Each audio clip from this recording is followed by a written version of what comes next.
Hello, how is everyone? I would like to start by saying we are going to be talking about Resident Evil 2 first. Ah, my ears! That was loud. Thank you so much for the host, man. It was a host. Anyway, right. This is the GRcade Twitchcast episode 7. We're going to be talking about Resident Evil 2, the Nintendo Indies Direct. We probably keep them quite brief. Ow. And then we're going to go into the Game of the Year awards for GRcade. Kelly is the one who did all that, so he'll be the one announcing them all. But as we just started, let's introduce Serial Kelly. He is this is his first time on the podcast, and we also have Doom, who is a veteran. So, guys, say hi. Hello. Evening, guys. Kelly here. Thanks for having me. It's great to be here. No problem, man. The more the merrier. It's gonna be fun. Well, unless there's like 90 people in here, then that'd be too many, you know. Yeah. Anyway, without further ado, would you like to move on to the first section of tonight's podcast? And that is talking about Resident Evil 2. Yes. Who's played it? I have played, I played the original. Yeah, me too. I played Okay. it about 20 years ago when it came out. So am I the only one who's played the remake? Yes. Out of us here, yes. Oh, okay. Funnily enough, Slam, who's joined the chat, he was over mine not half an hour ago, and we were trying to do a joint stream on Mixer, and it didn't go to plan. Right. So Pedz, you joined our you joined, and we were hoping you'd be able to hear what Slam was saying, but it turns out the stream wasn't picking up. So yeah, it was all weird. Right. Well. Hence why if you're like, this is a very one-way conversation, that would be why. So, yes. Doom, I have to say that I've been a bit out of the loop on Resident Evil 2 Remake. As soon as I hear the word remake, I tend to switch off. So why don't you give us your introductory thoughts on what you've done so far? Okay, so Pedz already knows this, and he kind of told me off when he found out. But I've never played a Resident Evil game before. This is my first time experiencing Resident Evil, and so I've got, in some way, it's a good thing because it now means I haven't got any like predispositions to the game, or I'm totally fresh into this, and I'd say, from that perspective, I think this was a very good one to start off at, in terms of the way that just kind of the game's very modernized. Like I've seen the way the original version plays with the static cameras and all this stuff, and I get why that's good, especially if you've played the games, like say 20 years ago. There's that nostalgia trip, but for someone who's never played those games before, like me, it'd be quite a jarring experience to try and go back to and try and experience that. So the fact that it's been totally remade from the ground up, with a modern audience in mind, and maybe, well, realistically, with a new audience in mind as well, I can appreciate that a lot. So what made you pick up this one, given that you haven't picked up one before? It was maybe partly peer pressure from Pedz, a little bit. What?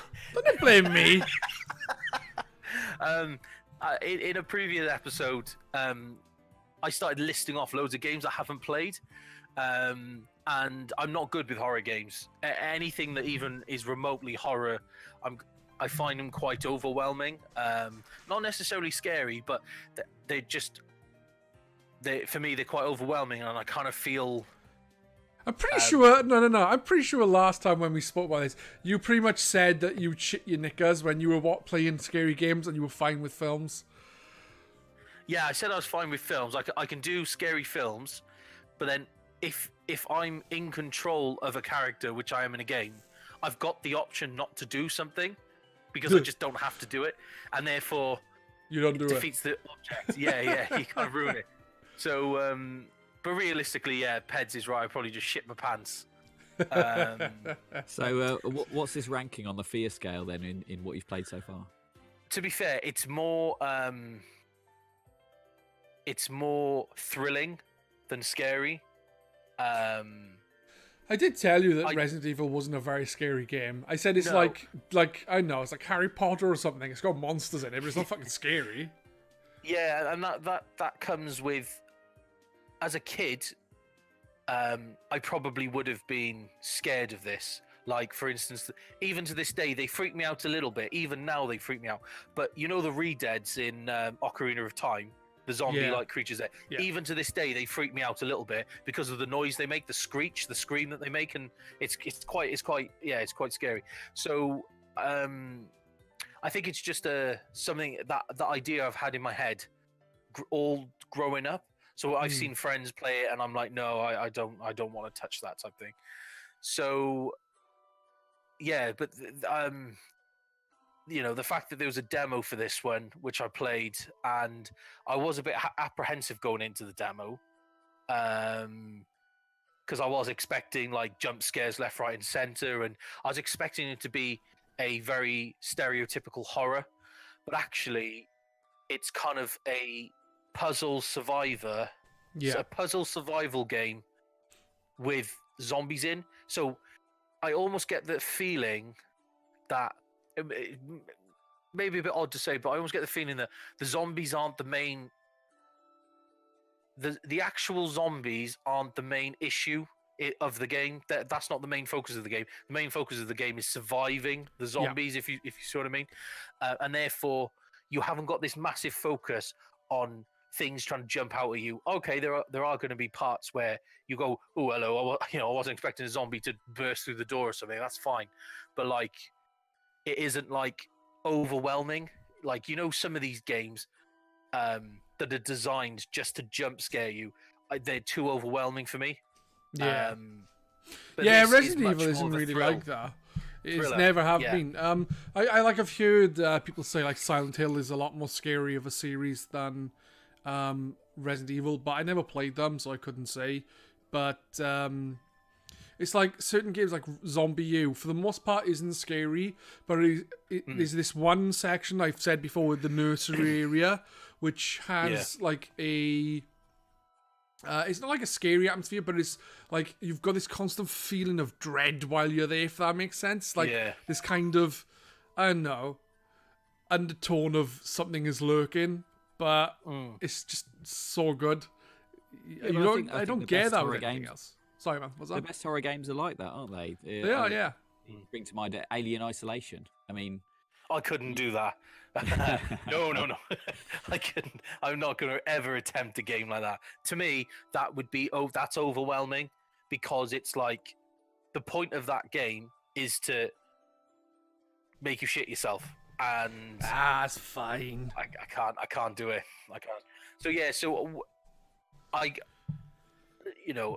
I realise I haven't actually answered any question that you've actually asked, Keller, so I do apologise. I've kind of gone off on tangents. So how long have you played for so far? 2 hour and a half, 2 hours maybe. And kind of how sort of far have you got in it? Well, not knowing how big the game is, it's difficult, but I would probably not that far. Like we're at the police station at the moment. I'd say we're about hour and a half, 2 hours in, I would say. Yeah, you know. So if you remember, like the game, as in the kind of layout of the game, we're probably about 80% of the way through the police station bit. Well, that's still right at the start, as far as I remember. Yeah, so, still got plenty to go.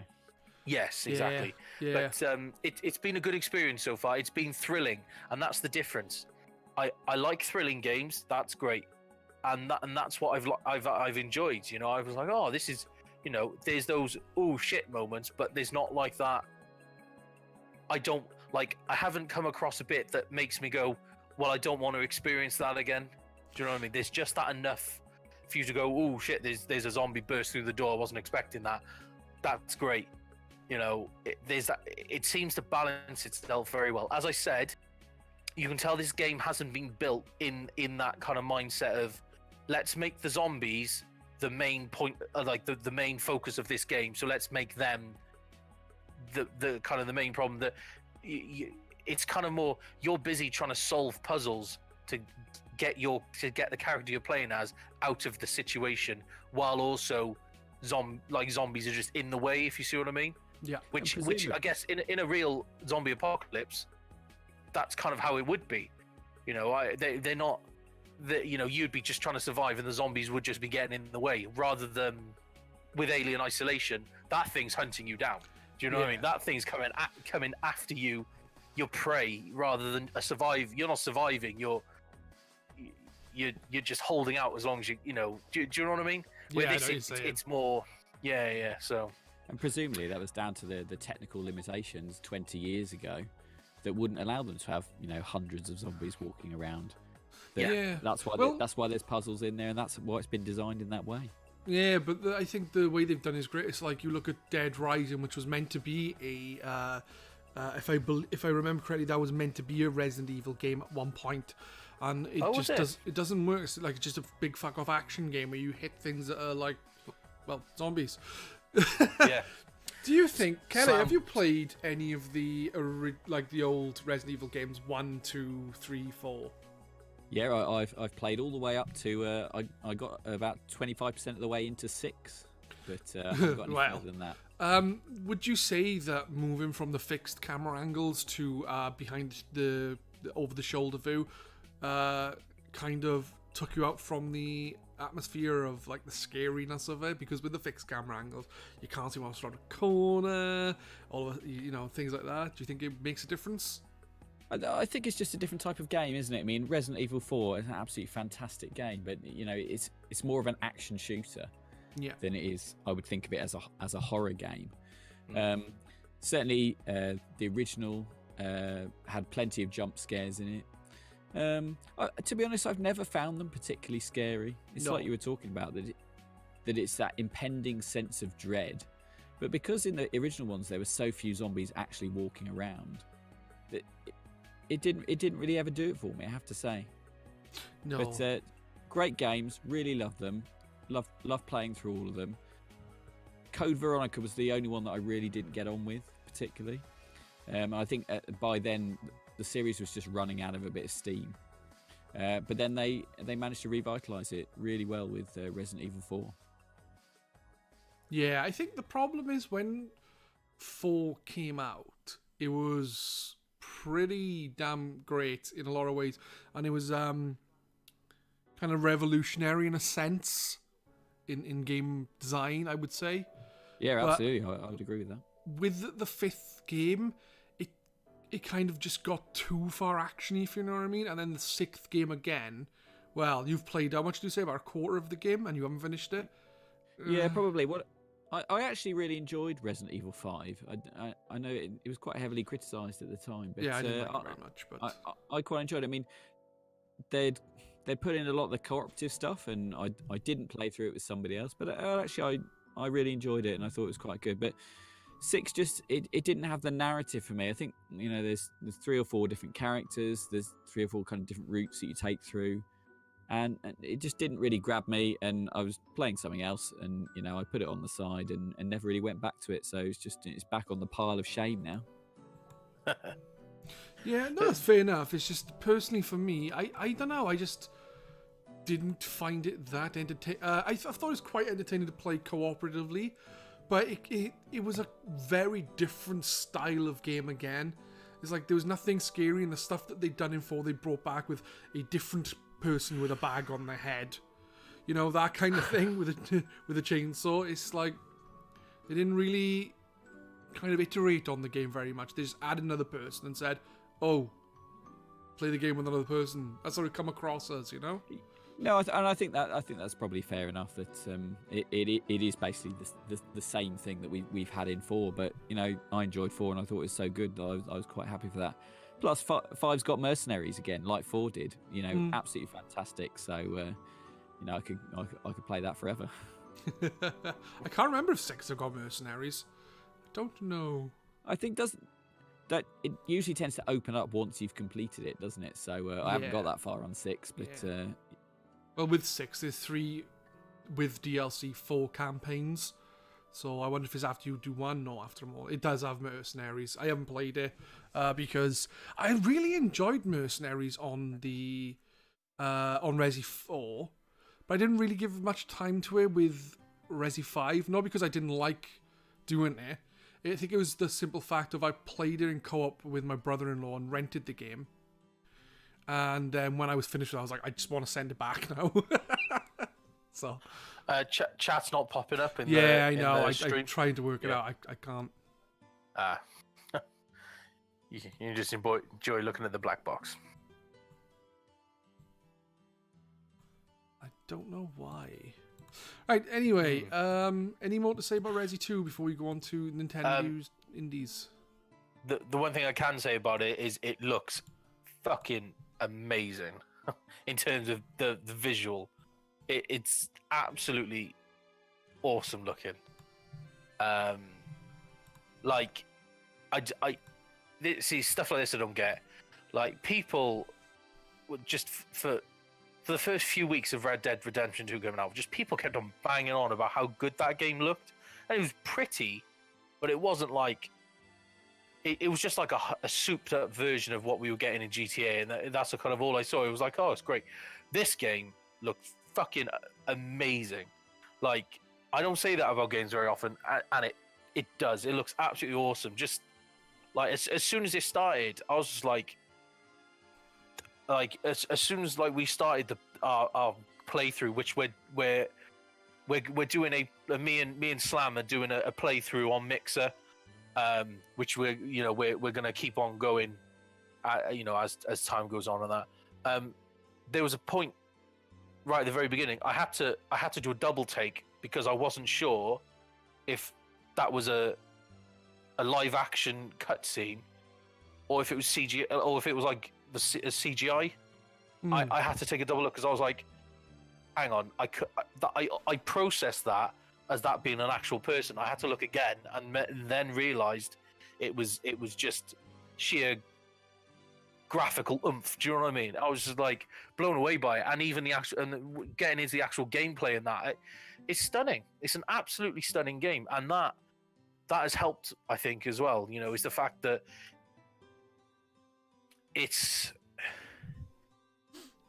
there's no roughness at all there.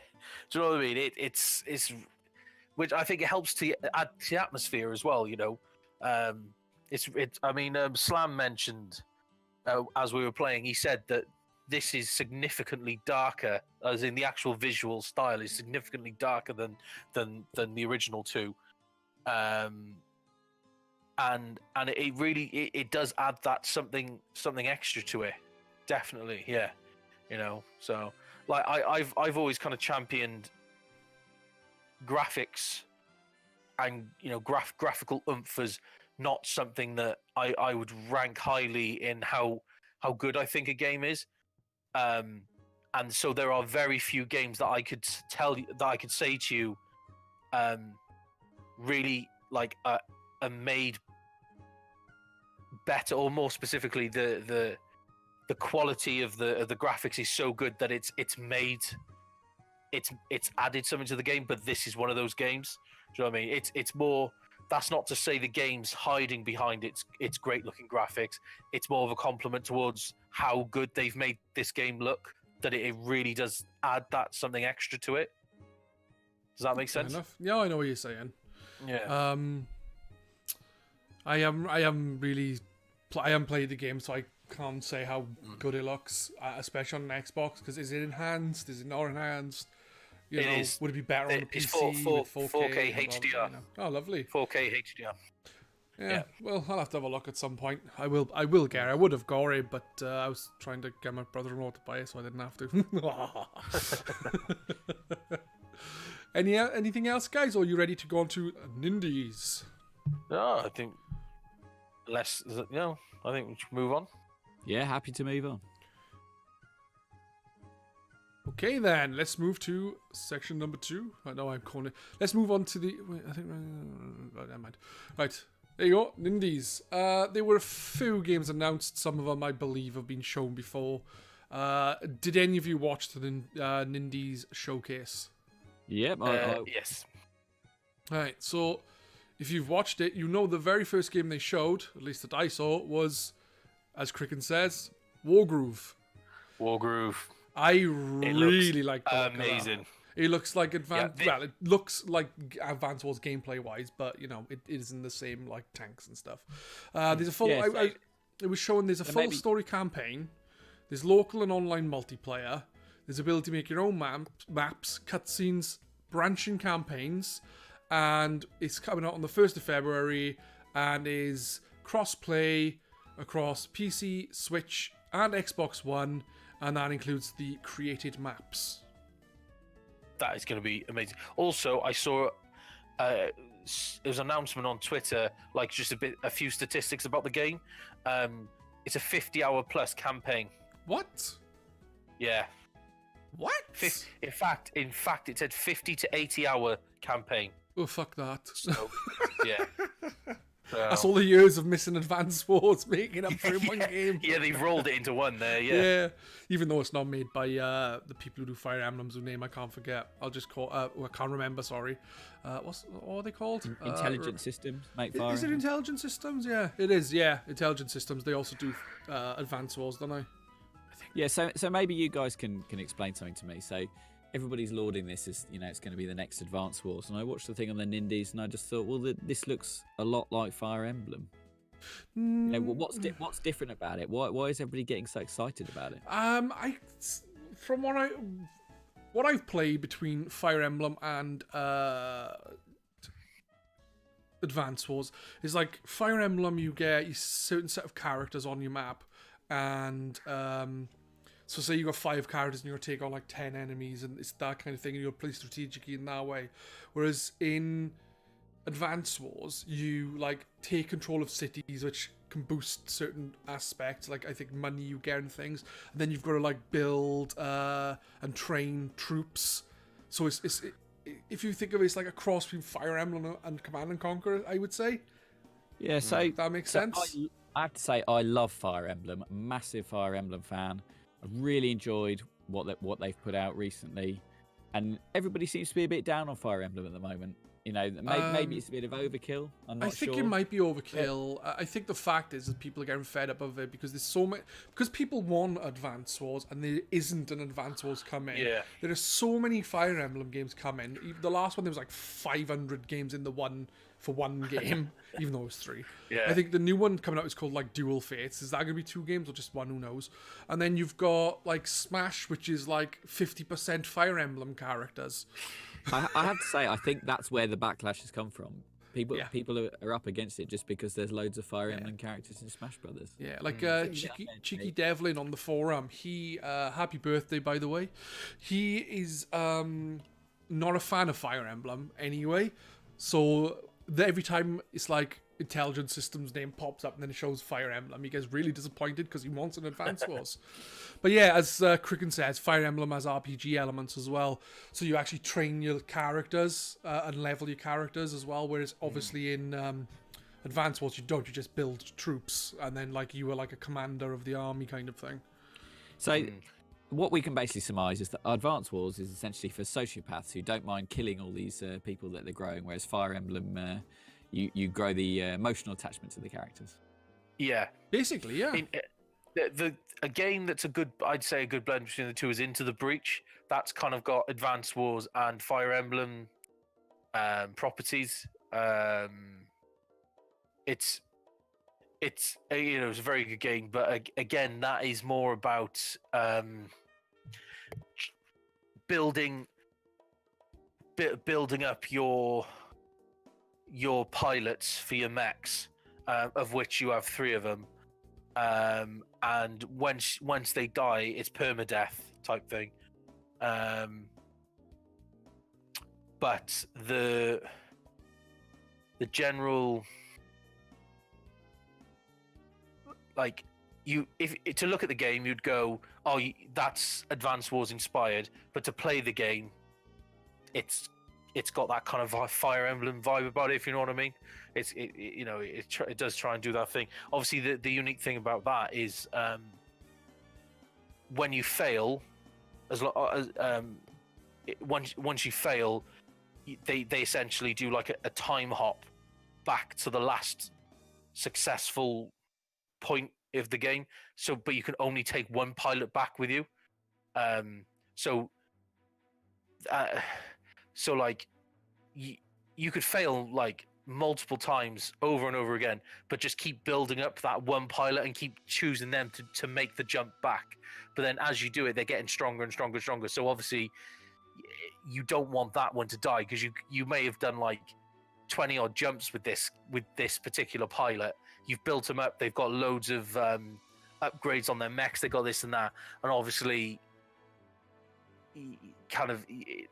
that kind of preservation thing wants to kick in a bit, like you would with Fire Emblem. You know, you're training these guys up, and the last thing you want to do is lose any of them. Do you know what I mean? But they're focusing it more kind of on the one character into the Breach, rather than have like multiple characters to look after.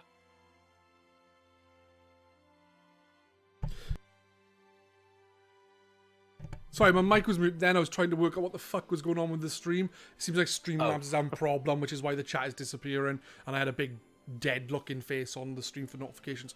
Basically, I've heard that people say if you like Advance Wars, play this game. And then I've heard people who's actually played it probably say it's not actually like it. It's similar. It's on a small scale. But yeah, it sounds good, and I do want to play it. I just haven't got around to it. I've seen it go quite cheap on Steam, so... it's definitely worth picking up. I know when it first came out, if you were one of the people in the world who didn't own FTL, if you'd bought that, you would have got FTL free with it on Steam. Oh, okay. So you would have had 2 games for the price of one. And FTL is great, but fucking hard, because everything's fucking hard by a lot of people now. Another reason why Wargroove is kind of so hyped is because it's been heavily teased for quite a while. Couple of years. Yeah, but they've never teased a release date. Do you know what I mean? They've teased it well. Like they've really done it like well. You know, they haven't even suggested when it was going to come out, but they would just keep on giving you something. So they've really built the hype to this game well, and you can imagine the sales are going to be very, very high on this game, purely out of just doing hype right, you know. Yeah, no, I agree with you. Anything else you want to say about Wargroove or Fire Emblem, even though it's not Wargroove or Advance Wars? No, is Kelly still there? Yeah, I'm still here. Right, nothing more to say on that, really. I mean, he's just so quiet. I thought, is he disconnected? What's going on tonight? No. I'm listening along. I have to say, it's not really doing anything for me at the moment. We'll see when it comes out, and I'm sure it'll be pretty good. But it's not getting me excited. So no, that's fair enough. If you haven't really played the games, then I can understand that. But I do think you should have a look into it. And have a proper look at some gameplay, and you never know, you might click. No, absolutely. I've played through all the Advance Wars games, and as I say, I'm a massive Fire Emblem fan, so I'm sure it'll quick. But 50 to 80 hours. 50 to 80 hours is a long time. But if you do get it on the Switch, to be fair, while it's not something I would do, it's a great. Oh, I fancy playing a game. I'll play it on the Switch for a bit. Knock Switch off, put it back in the dock. I've got to go on a bus today to so on and so forth.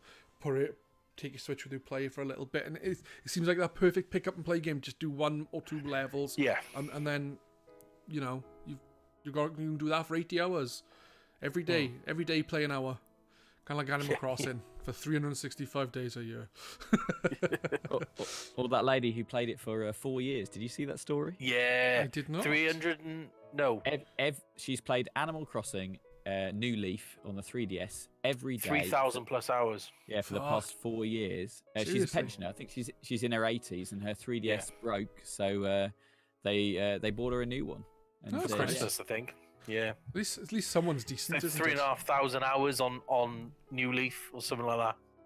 It's nuts. Yeah, that is. I wouldn't have expected a person to spend that long playing a game. I haven't got the attention span. In fact, there is a video on YouTube of it's the family who've recorded it, of the grandmother showing the camera her save file to prove it's real, and it's had like over 1 million views now on YouTube. That's mad. Yeah. Right, the next game then was a game called Double Kick Heroes. This looks amazing. You're not allowed to like it. You said you don't like rhythm action games. So it's a rhythm action game, which is also a shooter. This is a metal game, but it's metal. And all of a sudden, I'm now big on rhythm shooters. Rhythm shooters are the greatest thing ever when you involve metal. And the best thing is they've got exclusive tracks by a band called Gojira, which means they're going to be heavy. They're going to be real heavy, and they're going to bring the groove, and I'm very happy. Well, it looks good. There's not really much to say on it. It's like a rhythm action game. You can use the Joy-Cons for motion controls. It's got metal music, and you shoot stuff whilst trying to escape. You shoot zombies. I think it's a zombie apocalypse. You're blasting your way through a zombie apocalypse while tapping the beat out to like heavy metal tunes. Yeah. If it wasn't a zombie apocalypse, I'd be shocked because 90% of games seem to be a zombie apocalypse nowadays. Yeah. Next up was When Ski Lifts Go Wrong. To me, it looked very much like a bridge constructor style game, and it's out now. You can get it right now. It came out the day of the Nindies Direct. It was like, hey, buy me. And I was like, no. So, any of you interested in When Ski Lifts Go Wrong? No, not really.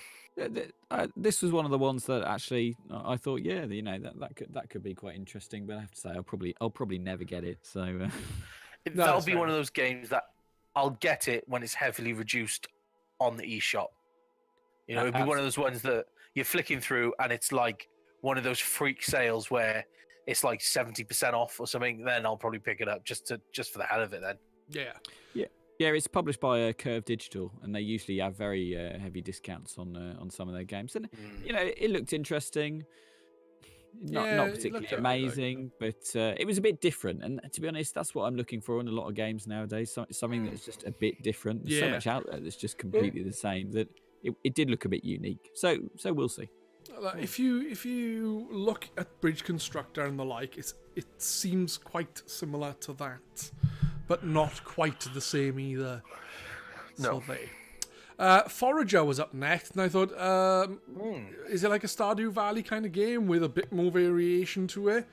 But it just, I don't know, it just didn't really do anything for me. I'm intrigued by it. It's a game that says it's coming soon as well. Yeah, I don't really. It's one of those things. I don't really have a lot to say about it, but it's a game I'm intrigued in, and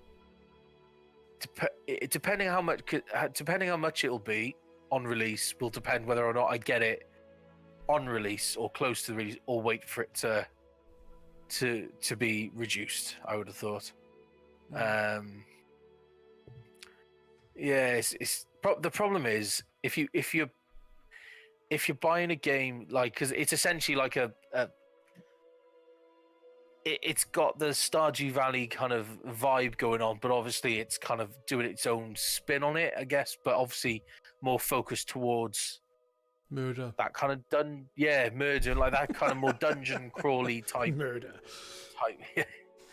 The trouble is, if it depends what you're buying the game for, and I would be buying that game for its farming simulation, if you know what I mean. And the trouble is, I love Stardew Valley too much. I absolutely adore Stardew Valley.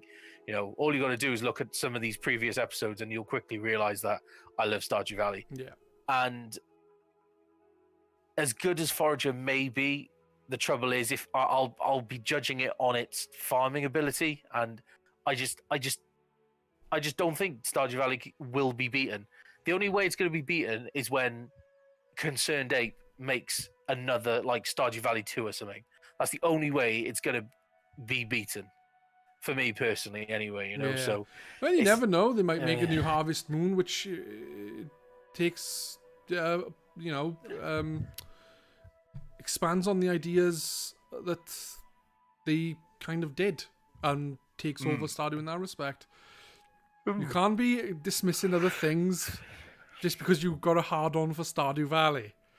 Yeah, no, that's what I'm saying. Is like, depending on the price, will depend whether or not I get it now. No, I or completely when it's understand reduced. Yeah. What about you, Kelly? Did you have any interest in Forager? No, I have to say it all looked a bit too Minecraft related to me. So That's yeah, another thing. Visual style. It kind of remind me of Terraria or Terraria.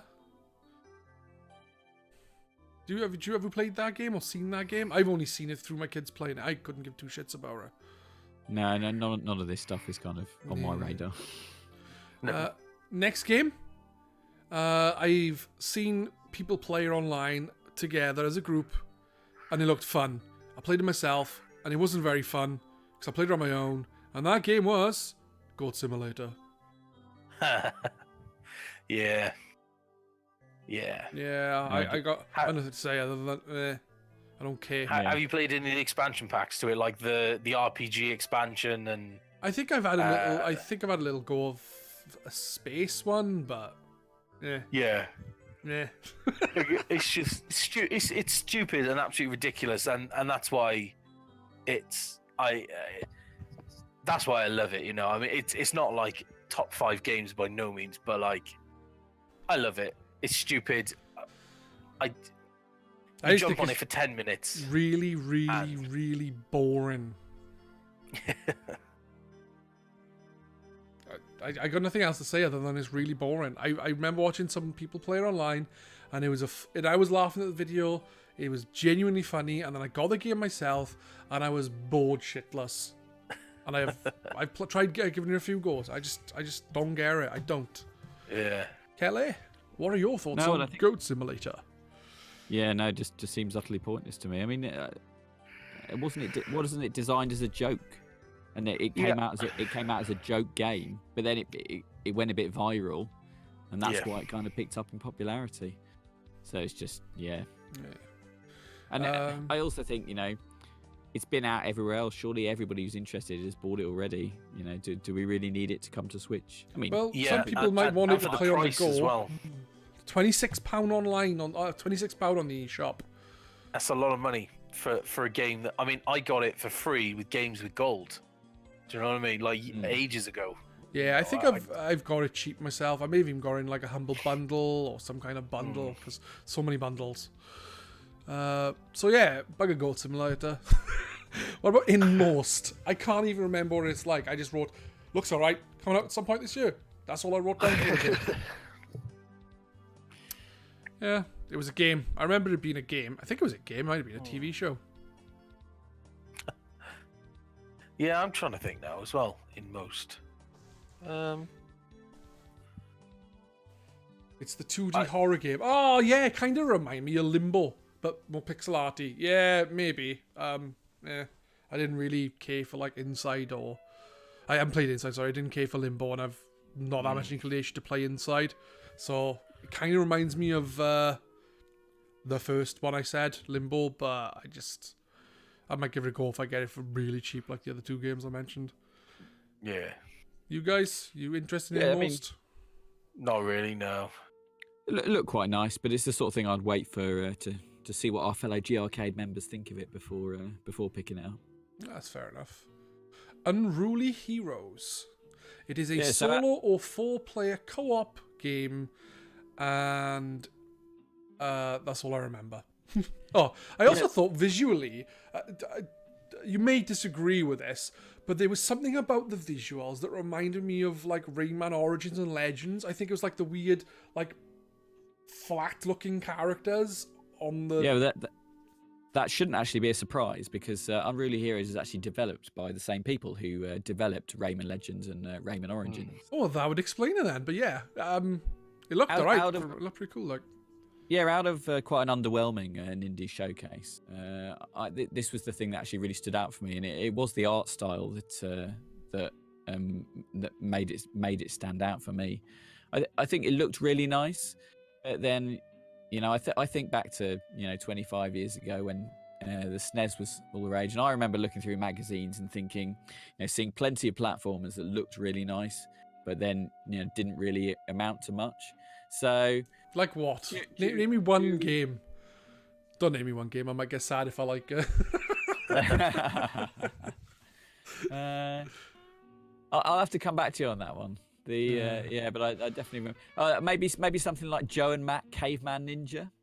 I never played that. No, but I can see what you're saying about games in magazines. Like, look at Carmageddon. That was a great game on PC, and then on N64, I think it got like a rating of 3 or something on some N64 magazine. But yeah, anyway, you were saying? My apologies for interrupting. So yeah, I think it looked interesting. It looked really nice. Platforming should be good, if they're going on the pedigree of the team that developed both those Rayman games. Yeah. So could be interesting. Could be interesting. What about you, Doom? Do you have any interest in Unruly Heroes? No, not really. It's out now, isn't it? I'm pretty sure that's one of the games that's out now on the eShop. Yeah, it is out now. Yeah. Yeah, no, just meh. It looks. That's the thing with all these games. They all look really nice, but no, realistically, nah, not too bothered by it.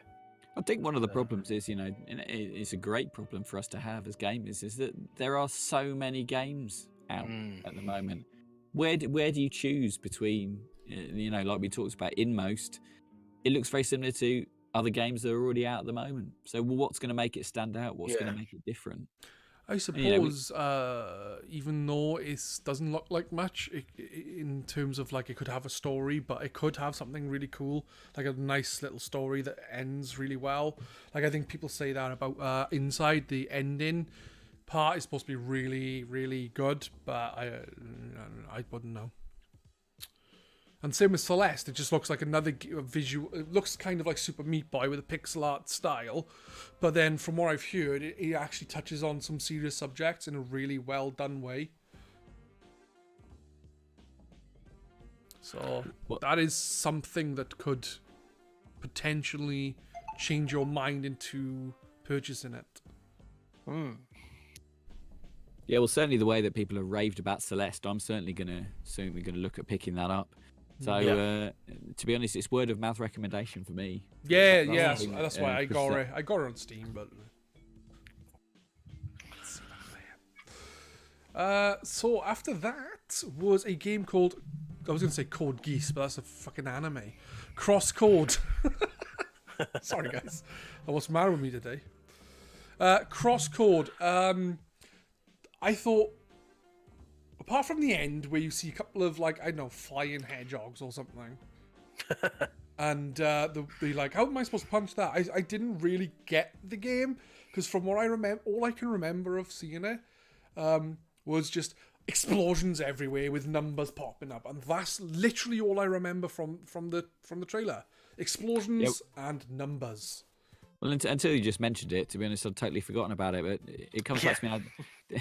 This was the one that looked similar to one of my favourite games of all time, Secret of Mana. So that in itself makes me think, this could be interesting. But I mean, given that I'd completely forgotten about it, it can't have lingered that long in the memory. No. I haven't played Secret of Mana. I was planning on playing it not long ago on my stream, but the game wouldn't work with a controller on Steam. So I settled for Chrono Trigger instead. Personally, I prefer Secret of Mana, but it may be just it may be a nostalgia thing. That was what I had when I was growing up. Just picked it up from a game store totally at random and just totally fell in love with it. Absolutely fantastic. That's fair enough. Surprising though, isn't it? You just go to a shop, pick something up, no worries, and then it's like, oh, this is great. But then the problem you have is you'll do what I did. I picked up a game. I can't remember what it was called exactly. It was a GameCube game, and I picked it up because it was cheap in Game Station. And it turned out it was like a Dynasty Warriors type of game, and you played as some kids or something, and I didn't like it very much. So always be wary. It goes one of two ways, doesn't it? It's either really good or really bad. You never pick something and think, oh, that was all right. You always, oh, fucking, this is awful. Oh my God, that was amazing. Because you have no expectations, you know? Exactly.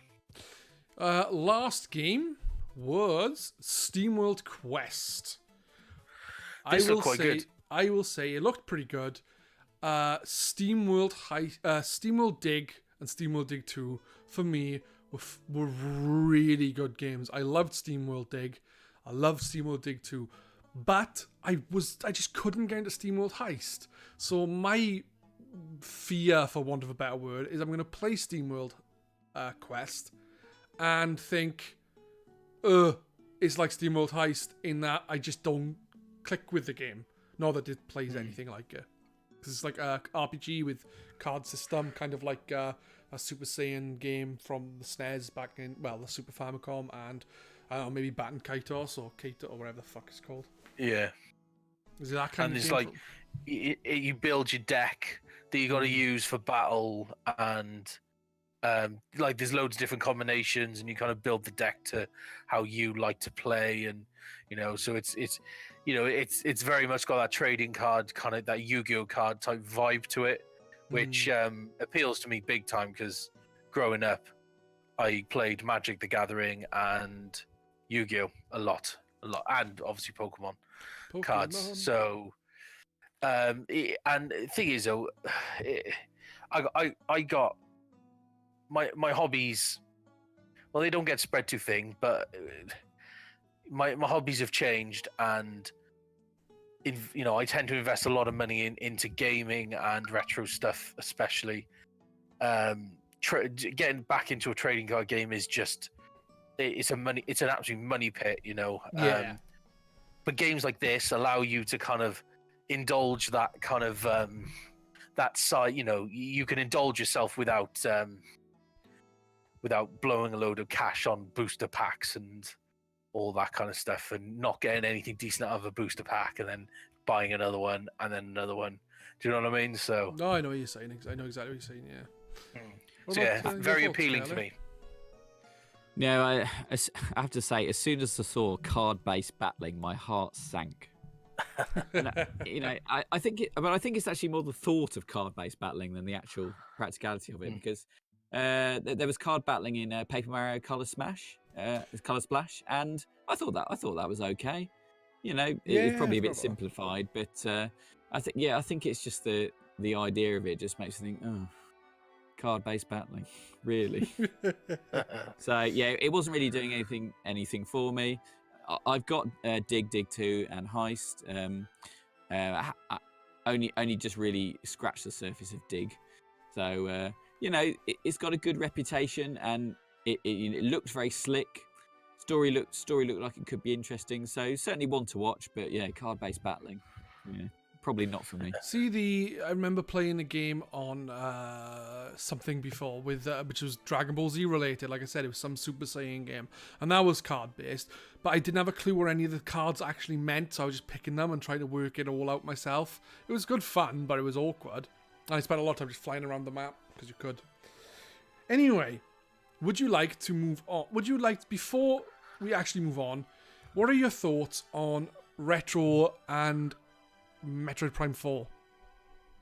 Well, I'll come on to this a bit later. Okay, we shall leave that later then.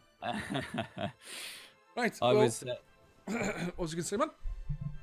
No, don't worry. We'll leave it till later. We'll keep the listeners in suspense. Keep the suspense. Okay. Ooh. Kelly's got inside knowledge. He works for Retro. He doesn't work for Retro. Well, he might. I wouldn't know. Anyway, you imagine that if you announce that, you imagine the chat would just blow up, wouldn't it? The amount of questions you'd be getting. Well, I don't work for Retro, unfortunately. Although I wish I did. I could have got away with doing nothing for the past 10 years. Yeah. Right. Would you like to move on to the Game of the Year awards for GRcade? Yes, absolutely. So first of all, I just want to say thank you for everybody who voted in the awards. We had lots more votes than we had last year, which is really great because it really helps to kind of separate the winners. And the awards have been running for more than 10 years now, so I think it's a really good barometer of where games are, what the strength of the industry is, and just recognizing the really good stuff that we've all played in the past 12 months or so. Nice. I would have said there's the Game Awards, and then say them, and then laugh and run off. So on to the. So one we'll move on second. Did you say it was last year? I thought you said it was the last 2 years in the thread. Well, they've been running for the past 10 years, so I've been doing it for the past 3 years. No, what I mean is I thought you said it was more votes this year than the last 2. Well, it was, no, I think it was the past. It was the past 2 years we've had more votes, and I think that's certainly helped by the people from OPM coming into the forum, and they've taken part, so it's really good. Yeah. Well, I'm glad to have taken part in the Game Awards, even though I very much doubt that any of the games I picked will win. Well, we shall see, and we might be quizzing you on that in a bit later on. Yep. Right, so cool.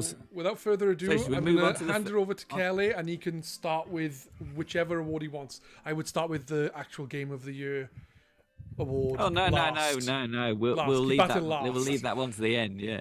I don't mean start with that. I would start without using that. Sorry, man. Yeah. Okay. Well, we'll start with best visuals then, shall we? So, in third place in the best visuals category, we have a tie for third with Forza Horizon 4 and God of War both picking up 10% of the vote. In second place, with 15% of the vote, was Spider-Man. And the award for best visuals in the GRcade Game of the Year Awards goes to Red Dead Redemption 2. Yeah. So Red Dead Redemption 2 picked up 27% of the vote. So that was the biggest portion of the vote in any of the categories. So it was somewhere ahead of its rivals.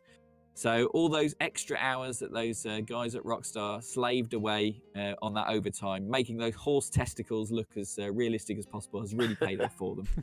And there's me slating the visuals earlier.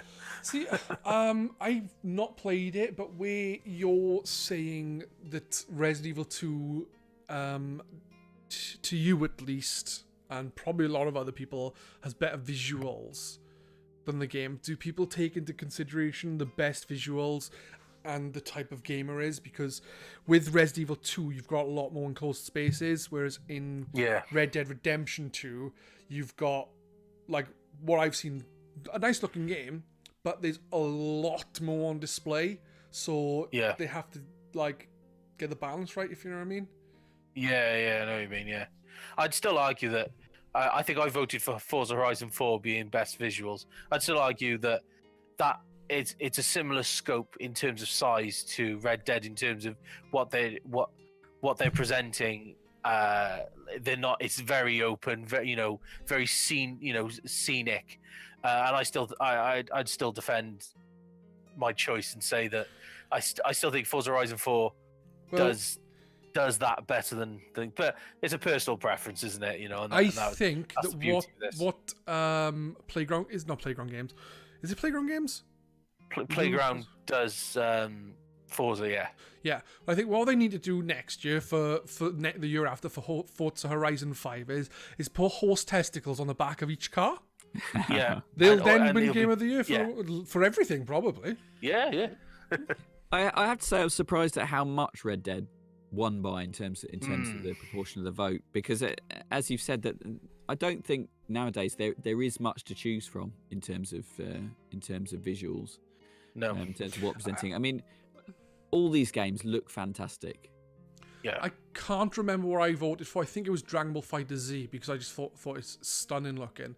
But I think the thing is as well with a vote based like this, it's going to come down to what you have actually played. Because I don't think people are going to vote on things they've seen as much as if they've played them. And I think that's fair enough. And you're absolutely right that it's most likely with these awards that people are going to vote for the games that they've played, and games like Red Dead, Forza, Spider-Man. People would have played more of those games than some tiny indie classic which has an amazing art style. Yeah. Cool. So shall we move on to best audio? Yep. Yeah, best audio. So in third place we had Pokemon Let's Go, and that picked up 15% of the vote.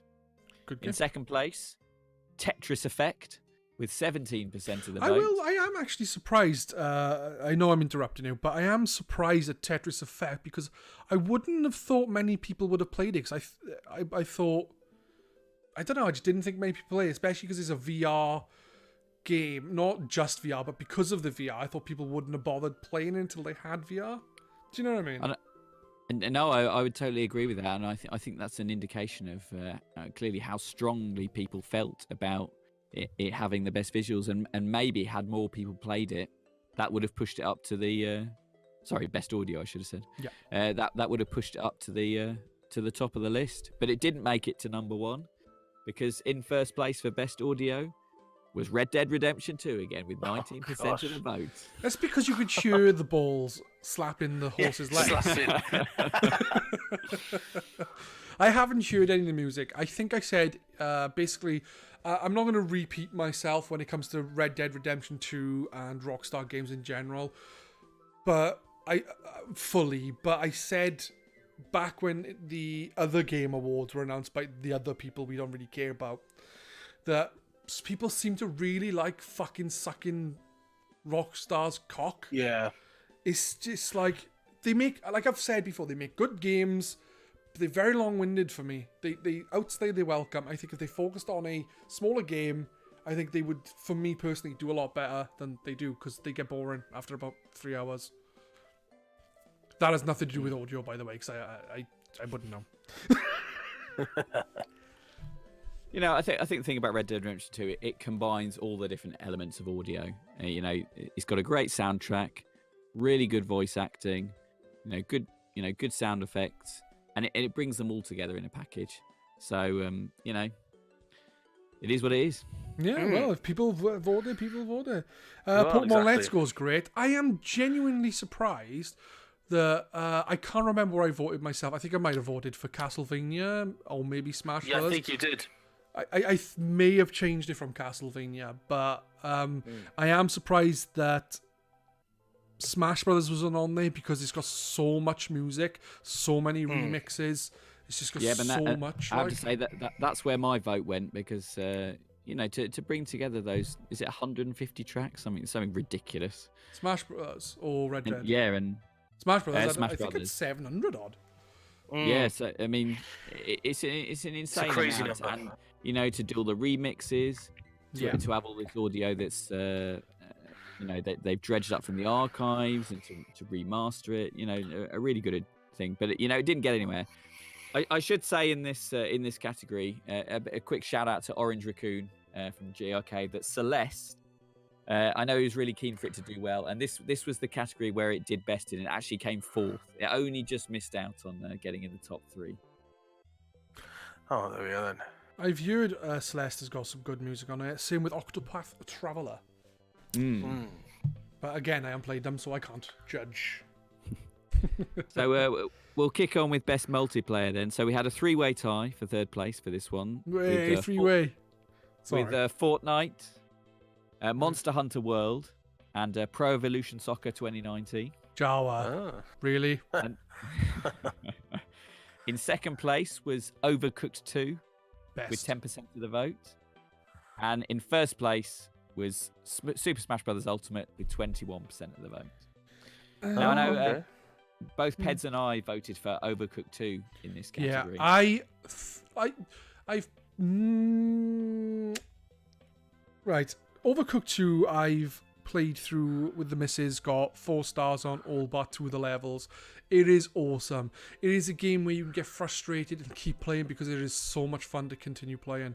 I don't get that most of it. If I get frustrated with the game, usually I tend to just knock it off or play something else. With this, it's like I can argue with the missus, not properly argue with the missus, but we'll be shouting at each other to do certain things, and we'll just laugh about it. It is something I don't get with many games.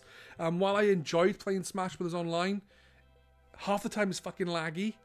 Other times it's just okay, it's fun, but for me, Overcooked 2 has this perfect balance of competitive and cooperative play that a lot of games don't get. And I have to say that's why I voted for it as well. That they've managed to make something so frustrating so fun.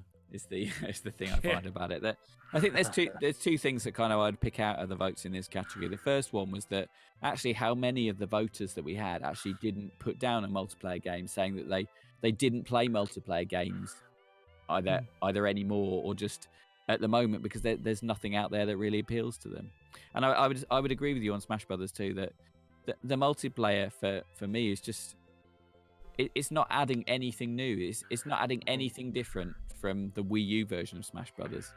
So for me, it wasn't my particular favourite, but that's why we have these awards, and plenty of people voted for I'm it. surprised Fortnite Battle Royale was in there at all because it's been out for like nearly 2 years on PC. Yes, and I did look it up when I was putting the votes to make sure it was still eligible, but it was only out on Switch this year. Yeah, so, I know that, but I don't mean it in analysis. I mean it like, was it the people who voted for it, the Switch players? Not because their vote shouldn't be counted. It's just I'm wondering, did the people who play on Switch compared to any other multiplayer game on Switch think this is the best multiplayer game I've played? Because it's just surprising considering the multiplayer games that are on there. For me, it raised the question of even if it didn't come out this year, apart from on Switch, that should it still be eligible because they're producing new content for it all the time. So it's not like 20 years ago when we would have had Fortnite 1 and then a couple of years later Fortnite 2 would come out. You could argue that Fortnite now is a totally different game from when it first came out. So maybe something to think about for awards in the future. And the eligibility. Yeah, but I think what some awards would do is have a ongoing game, because it's a game that has come out and then been built constantly ongoing. It's like in Game of Year awards, would you vote for World of Warcraft after every big update? Even those things that do change. Then again, changed a lot on World of Warcraft. But yeah, that's actually quite a hard one to judge, really, isn't it? I'm glad you had to make these decisions and not me. Well, we'll see. I mean, I think the thing is at the moment that it's only really maybe Fortnite and PUBG that are kind of are doing that, and we haven't had too many. But that's the direction that games are moving in. We're not going to get yearly sequels. Or, twice yearly sequels. We're just going to get one game that just keeps getting updated. So yeah, they should do that. I can see that they should do that, in my opinion, with football games and sports games in general. Only because, to my untrained eye and my not really caring eye, it just seems like they just change the roster and release the fucking next game. Doesn't seem like much changes between each game, And that is true. And in my day job, I write about marketing software, and it's completely changed, from 10 years ago, that now everything is bought on a service. And one of the reasons everything's bought on a service is because they can lock you into that subscription. And I can't see games developers being any different from any other software company, that they will also want to lock people into a service. And so if you're on FIFA, you'll be getting it, soon we'll be moving to a £20 a month subscription to FIFA. Yeah. And that'll cover you off for, constant updates, constant changes. And that'll be the way things go. So. Yeah. Anyway, so moving on, the penultimate category is the most anticipated game of the year. And this is also a personal favourite for me, I have to say, because it's interesting to see whether those games that were voted the most anticipated game of the year actually turn out to be anything in the future. So, in third place for the most anticipated game of the year was Cyberpunk 2077 with 13% of the vote. In second place, Metroid Prime 4 with 17% of the vote. And in first place, The Last of Us Part 2 with 19% of the vote. Now, before I start ranting about Metroid Prime 4, the thing to say in this category is actually the last year, the most anticipated game of the year was... sorry, I've just totally forgotten what it was. But the point to make is that The games that came second and third last year were The Last of Us Part 2 and Metroid Prime 4, so they've all just moved up one place.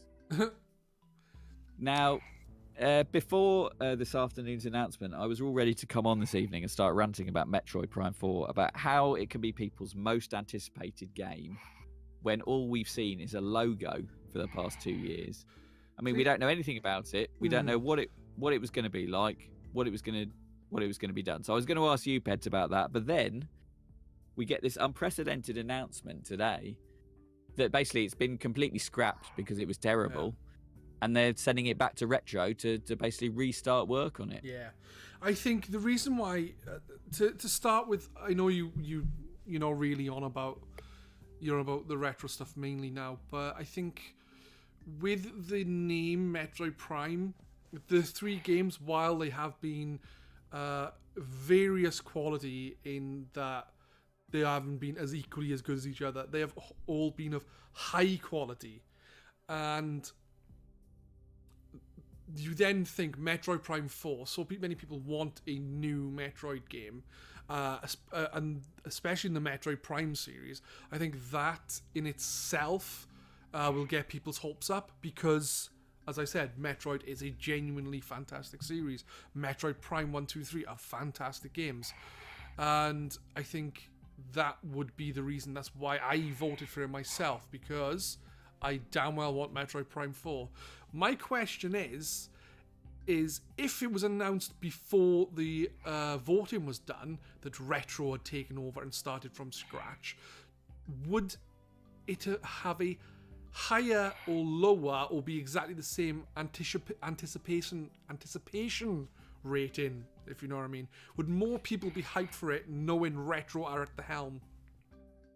Yeah, I think you're absolutely right there. I think they probably would, because as you say, you know, those games, people have got a lot of fondness for them and a lot of nostalgia for them, and I think the idea that Retro would be moving back onto it, I think that would just kind of turn that hype up. Yeah.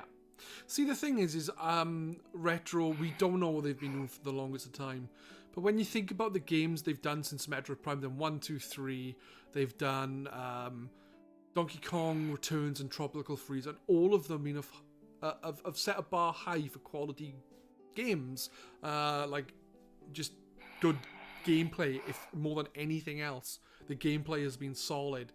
So I think the thing is now, people are also wondering with Retro, why have they now taken on Metroid Prime 4? What have they been doing? Is there a game going to be announced? Exactly, because I have to say, I think for me, not being a massive Metroid fan, how dare you? Well, I like it, but I'm not crazy about it. But the most interesting part of this announcement was the fact that Retro are being moved back onto it, which to me would suggest they have finished something, or they have stopped work on something else, which makes me think, well, hopefully we'll get an announcement soon on what that is, if it is this mythical Star Fox Grand Prix that's been suggested. I'm hoping that people got confused and thought it was Star Fox Grand Prix, but what it is they had 2 teams, one working on a Star Fox game and one working on an F-Zero game, so that they get a Star Fox game and an F-Zero game, not a mishmash of games. Well, if it was an F-Zero game, I'd be right in, because that's what I'm waiting for. That's what my anticipation is ramping up for. But I think I'm going to be disappointed. Yeah, the thing is I love F-Zero. I genuinely do. I just can't play them. They're too hard for me. They're too fast. they are. I just can't do racing games. And the faster they go. Thank you so much for the follow. So, shall we move on to the big one? Unless Doom has any thoughts on the Metroid Prime announcement.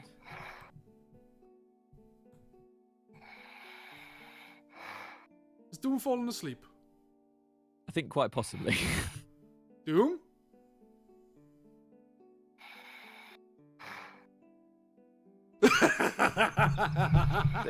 the anticipation was obviously too much for him.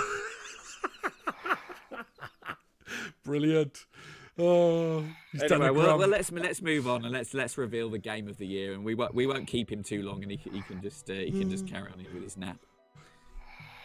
So for the game of the year, so in third place was Super Smash Bros. Ultimate on the Switch. In second place, we had a tie with God of War and Red Dead Redemption 2. And so in first place, I'm very pleased to announce that the GRcade Game of the Year for 2018 is Spider-Man on the PS4. Now, Sorry. Now, what I thought was interesting about this was in 2013, when Rockstar had released Grand Theft Auto 5, they were also beaten to the Game of the Year that year by the Spider-Man game?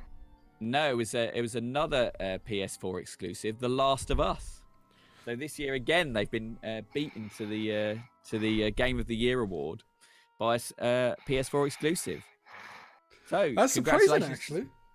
It is surprising. It's surprising considering you'd think a multi-platform game would be more likely to get the higher just because, awards more people are likely to have played it. So it is a surprise, but that's clearly so many people have taken it to their heart. So a ringing endorsement for Spider-Man. It is. I haven't played God of War. I haven't played Red Dead Redemption 2 or Spider-Man, so I haven't got much to say. With Smash Bros. Me too either, because I haven't played the top three either. So no. I voted for Smash because it was pretty much the only game that came out this year that I've played. Oh, that's fair enough. I don't remember what I voted for. I don't know. The problem is with so many games coming out now, it's hard to play them all. And like I have God of War and Spider-Man here, I just haven't got round to them. No, exactly. I mean, I'm exactly the same. That I'm still working through my massive backlog. So yeah, I'll get through to them. Yeah. Do you know what though? This one thing I will say, right? People plenty of times have said how the forum is very Nintendo centric. And yet, I don't know, I would say best visuals, none have been on any of the Nintendo console. Best audio, one game. You know? Most of these games are not on Switch that are in the awards. So absolutely, it's not as Nintendo centric as people must think. Yeah, I would totally agree with that. I mean, I think that looking at the variety of games that were nominated in each category, we had about 25 different games nominated, and I think that really shows the kind of the variety. And certainly, I mean, I think there are a lot of people out there who, obviously on the forum, who have Nintendo consoles, and obviously the big titles like we had last year, Breath of the Wild, Mario Odyssey. The majority of forum probably will have played them. Yeah. But as you just mentioned, in all the categories this year, I mean, Nintendo only picked up the multiplayer award. That was their only one that got to the top, and only Pokemon was the only other game apart from Smash that was nominated. So so we know Nintendo forum. No, I think what it shows is that we're not biased. That we recognise great games when we see them. Exactly. And people are willing to vote for them. So so Spider-Man takes it this year. What's your thoughts, Doom?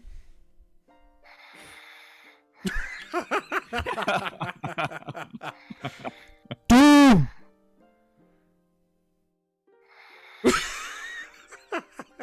Anyway, it's a bit like Darth Vader's joined the podcast.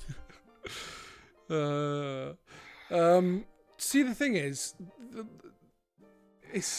I would like to know, like, people's reasoning behind certain games. It's like, what your game of the year you said was Smash Brothers, and it was mainly because you haven't really played a lot of games this year.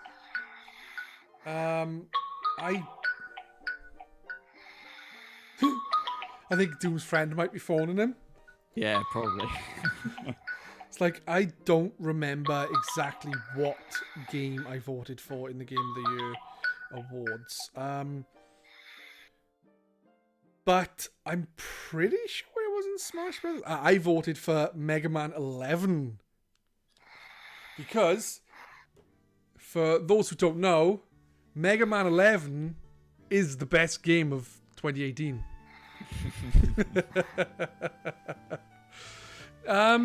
The thing is I don't think anyone else would have voted for Mega Man 11. I think it's probably because I have such a love for the Mega Man series that's probably why I went for it more than anything, as well as really enjoy Mega Man 11. It's a shame that not many people either played it or thought that highly of it, maybe. Well, But, you were certainly the only person who voted for it. Yeah, I was going to say, what games were what games were there that no one voted for apart from Mega Man 11? So on the list, I'll run down the list of games that got more than 2 votes. So we had Spider-Man, God of War, Red Dead Redemption 2, Smash Brothers, Celeste picked up 3 votes, Tetris Effect, Astro Bot, the VR PS4 game, Hollow Knight, Monster Hunter World, Pokemon Let's Go, and Yakuza 0. And we had another 14 games after that where at least one person had voted for them. So, there's 25 games in total. So the huge variety. Well, just for the game, just for the game of the year. Yeah, that's just for the. That's really surprising, actually, that there's so many games that people have picked. Like, you would have thought it would have been a handful. Yeah, exactly. And I think it depends on the year. So certainly last year when we did the awards, Breath of the Wild picked up something ridiculous, like 50% of the vote. So, when you've got a game that's so well received and is so good in the case of Breath of the Wild, that there will be less games nominated. But I think it shows that maybe there wasn't one particular standout game this year, but there was a really good... There was a really good spread. Diverse year, yeah. Yeah, which is that's good. I don't think anybody would say that any of those 4 games that occupied the top 3 places wouldn't have been a worthy winner of the game of the year. Well, I can't say from experience, but from what I've heard from people who've played the games, that they are really good games. The question is I can't remember what I was going to say now. No, I'm just wondering, how does, you're saying last year Breath of the Wild had a high percentage of votes. This year there's a lot more spread out. Would you say that that's because last year was less diverse, or do you think that Breath of the Wild was just that good a game? Yeah, I think it's a combination of both. Looking back at the nominations for last year, so that we only had 12 games in total nominated for Breath of the Wild, for Game of the Year. And but part of the reason for that is because so many people voted for Breath of the Wild. So I think probably it's maybe slightly more diverse this year. Yeah. But I think it's also about the quality of games that were nominated. That last year you had really you had 2 massive games, Breath of the Wild and Mario Odyssey, and they took the lion's share of the proportion of the vote. This year the votes were much tighter together, and in fact Spider-Man only won by 1 vote in the end. Wow. And then you've got 2 games tied in second place. So, it was really close, and it really could have gone, either way. Are you this year then? Are you thinking of adding any more categories, or are you going to stick with the same? Yeah, so I think I'll throw it open. So when I took over it 3 years ago, I looked at all the categories that we'd done over the past 7 years. It was prior to then, and we had around, I think it was 35 different categories that we'd had in the awards at one point or another. Wow. I mean, we used to have awards for best games website, top news story, things like most disappointing game. We had individual awards in every single category, every single genre of game. We had best import game, and what we found was that actually it was the same games were winning in multiple different categories.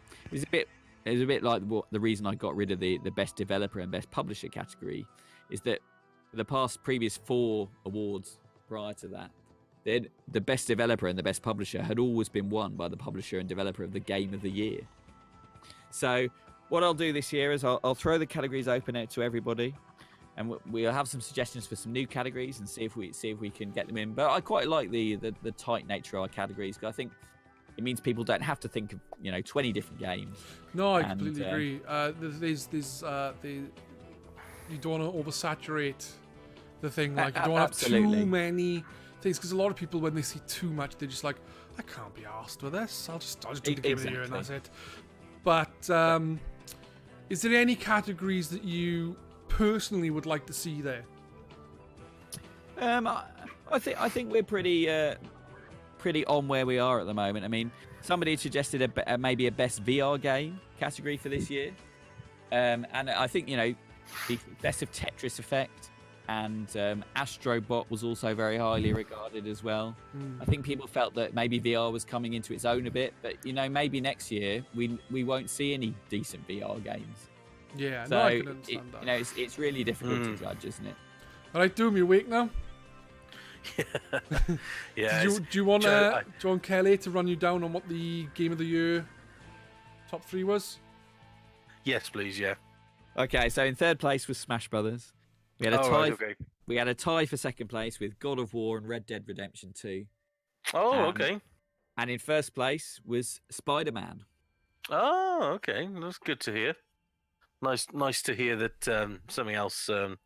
I genuinely, I would have put money on Red Dead winning that one, so I'm glad that wasn't the case. So I do wonder though, what you've got best visuals and audio as top for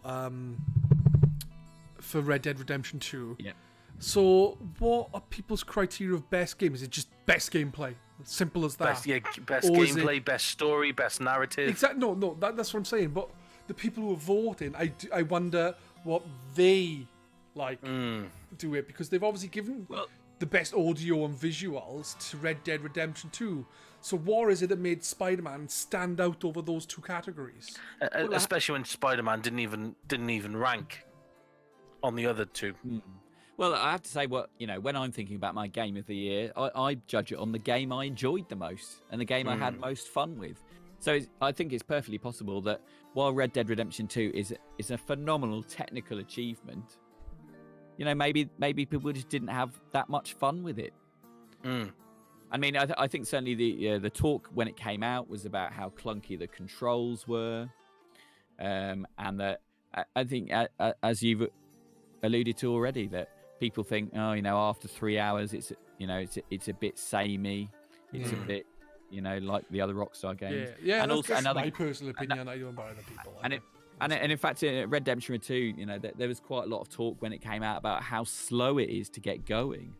Yeah, and I think that put a lot of people off as well. So, I think it's possible that people just had a lot more fun with Spider-Man.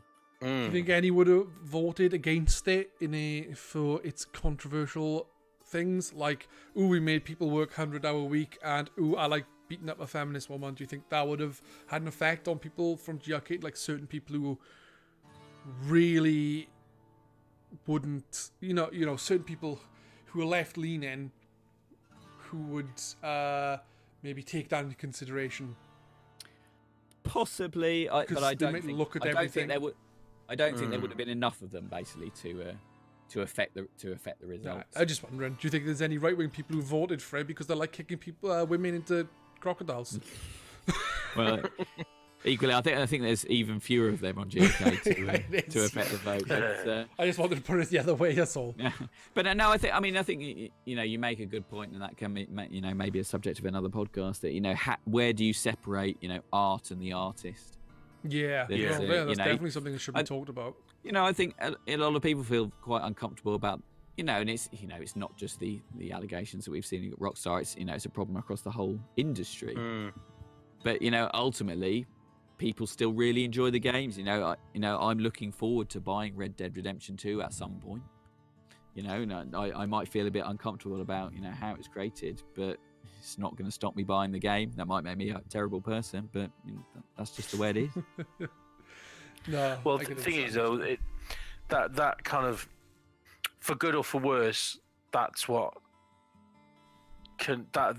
the difference usually between a good game or a good piece of art and a great piece of art. It's the kind of the sacrifice that has been made to get to that point. And as I said, for good or for worse, when we're talking about a company essentially sacrificing employees,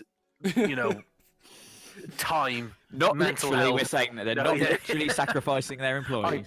I'm saying it. He But wakes up, sacrificing tells their us something employees. that Rockstar is sacrificing their employees. Yeah, that's the dream I just had. It's been a long day, trust me. It's one thing for an artist to choose to put that level of sacrifice into their work, and that then becoming a great piece of work as a result. But it's another thing for a company or a corporate, a big corporate kind of machine like what are they called? What's the company? Take-Two, that's the one. Yeah, them to kind of. It's not them. It's not them putting the sacrifice in. Do you know what I mean? They're not giving the people the choice. Do you know what I mean? They kind of force in their hand. But it's quite evident by the way that the votes went.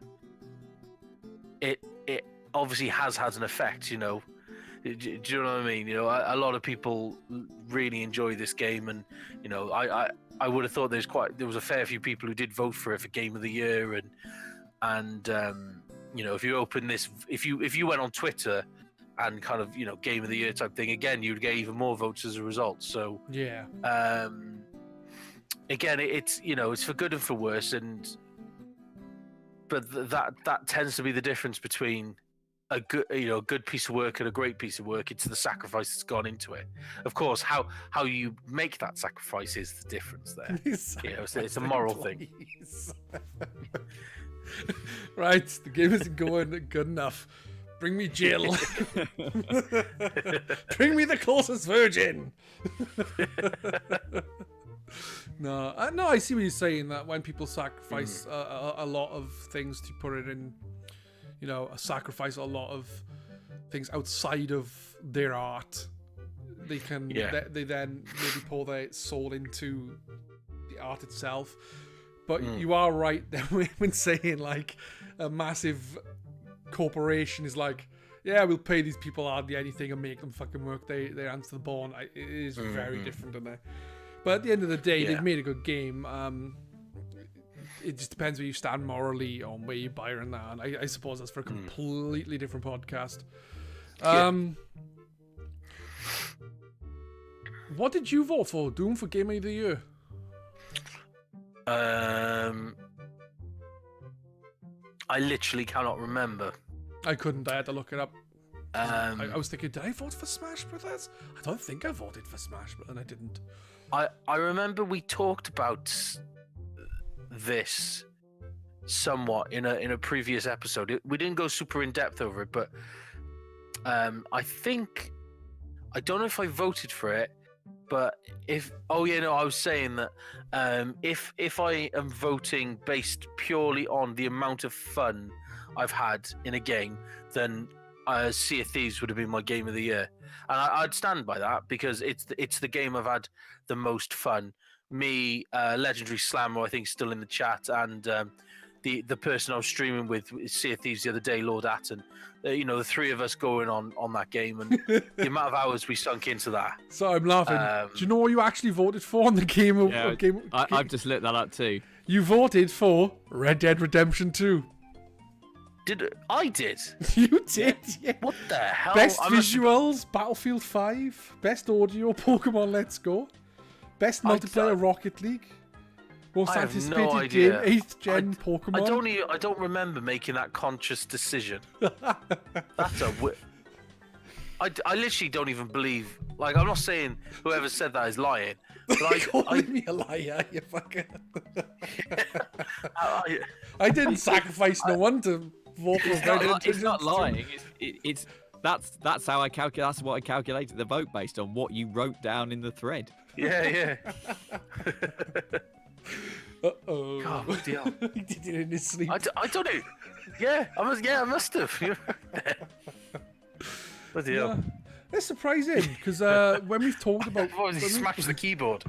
When we've talked about games, you've never been that kind to Red Dead Redemption.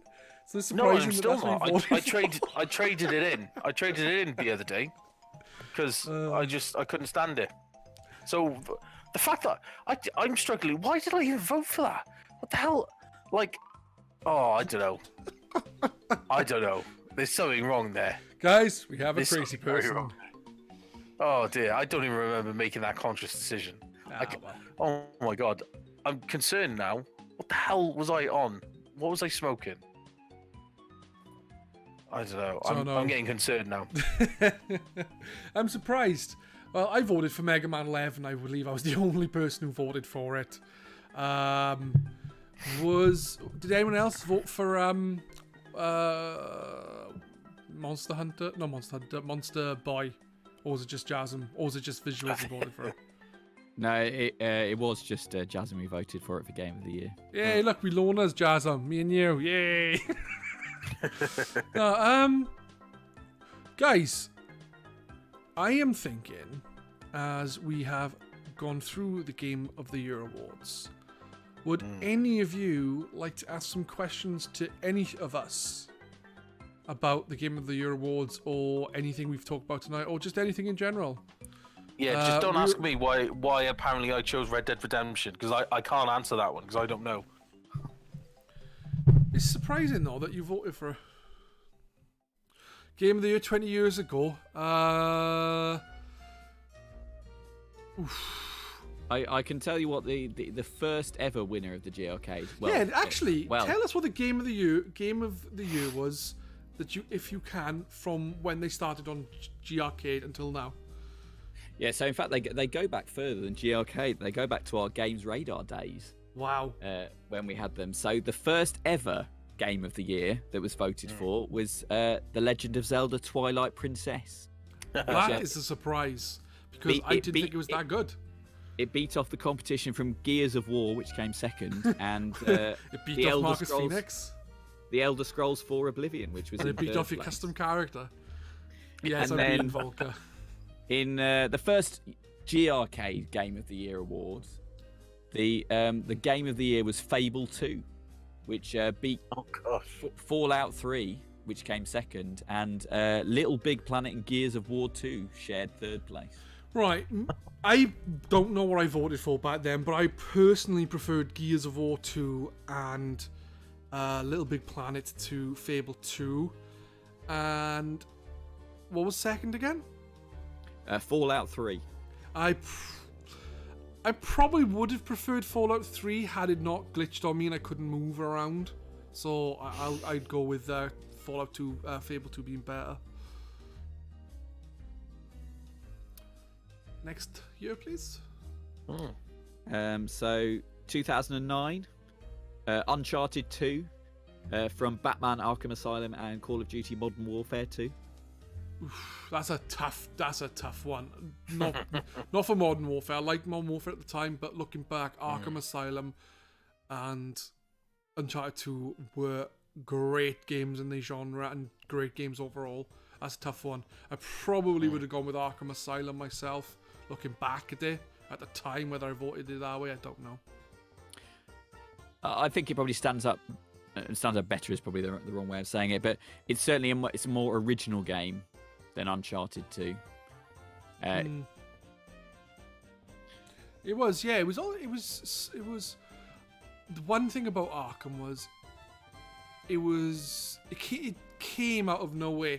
No one expected Arkham to be a game as good as it was, because it genuinely blew people away. Whereas Uncharted 2 was just like a better version of Uncharted, if you know what I mean. which was still a fucking good game. Yeah, it's always hard to follow up that first game, isn't it? That's the thing. Yeah. The thing is, though, Uncharted 2 is better than Uncharted. Like, most people say 2, 1, 3, whereas weird people like Matt say 2, 3, 1. And they are weird people, because no one likes Uncharted 3 more than the other two. Yeah, that's my opinion.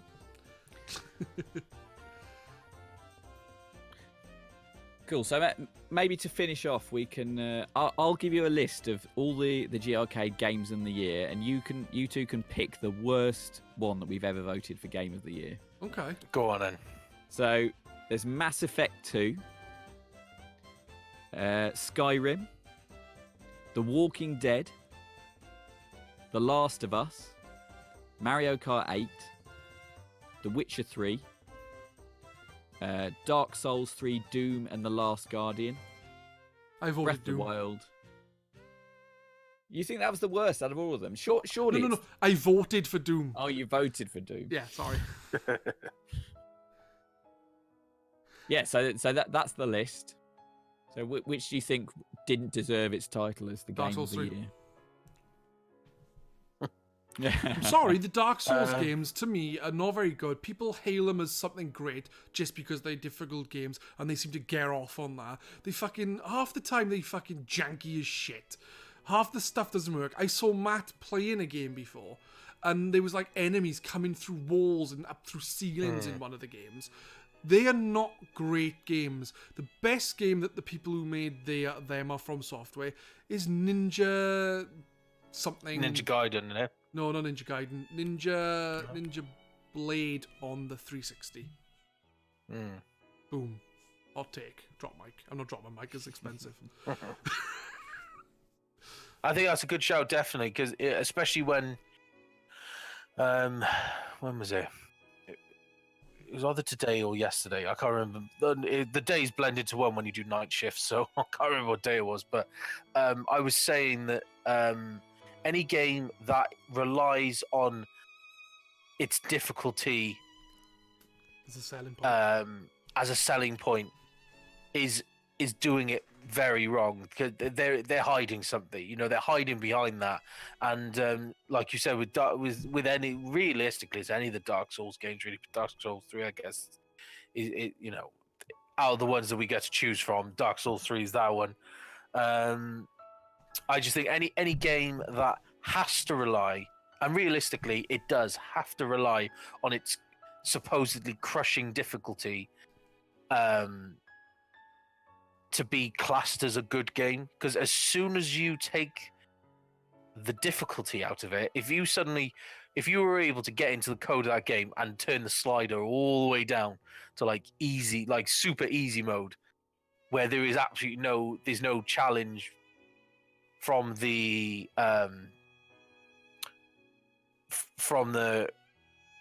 enemies, then all you have is a broken game, or is a game that just is kind of lazily put together, maybe, and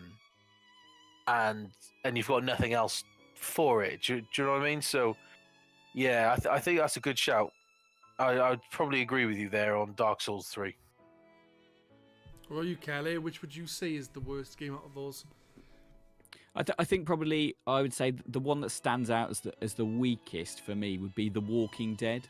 Yeah, there is that. That is a very odd one to kind of. And that won Game of the Year then, did it? Yeah. So the competition that year was in second place was Journey and Halo 4, and in third place was Dishonored. So I don't like Dishonored. Weird year.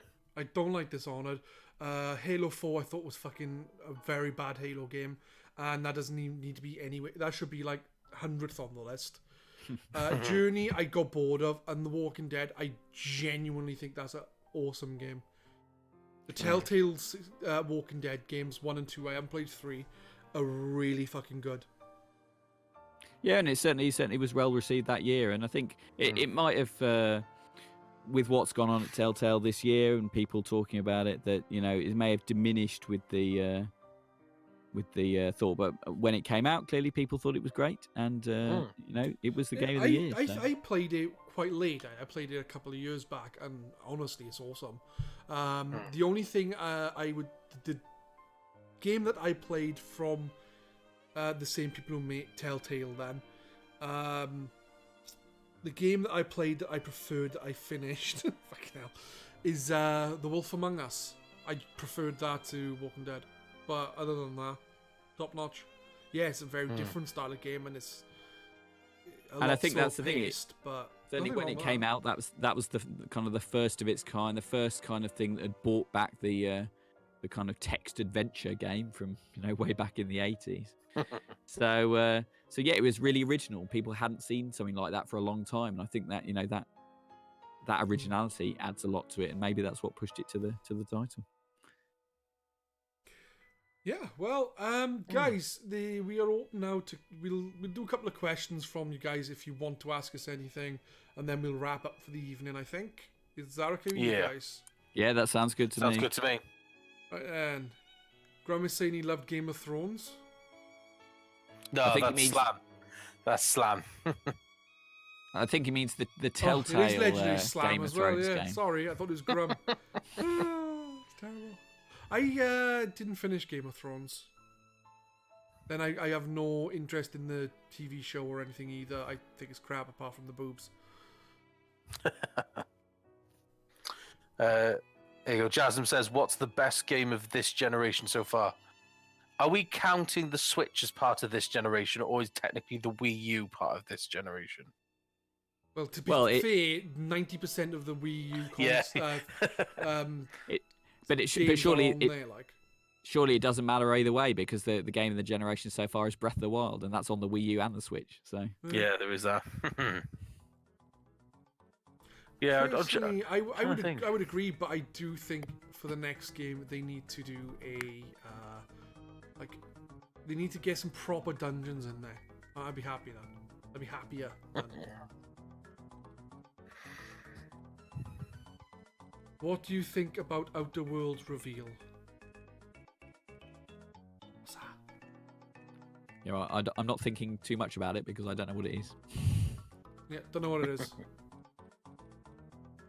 No, I don't think Breath of the Wild is a perfect game. I don't think there's such thing, and it will ever be such thing as a perfect game.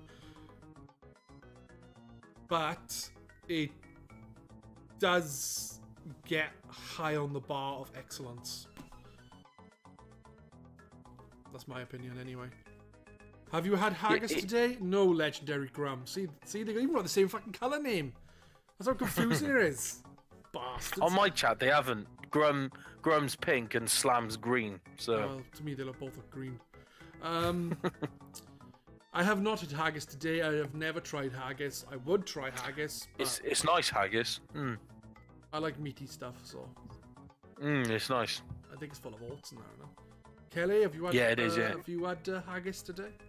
I haven't actually, because although it is Burns night today, it's also my mother's birthday today. So we never have Burns night because we always have a birthday supper tonight. So yeah, no haggis on the menu.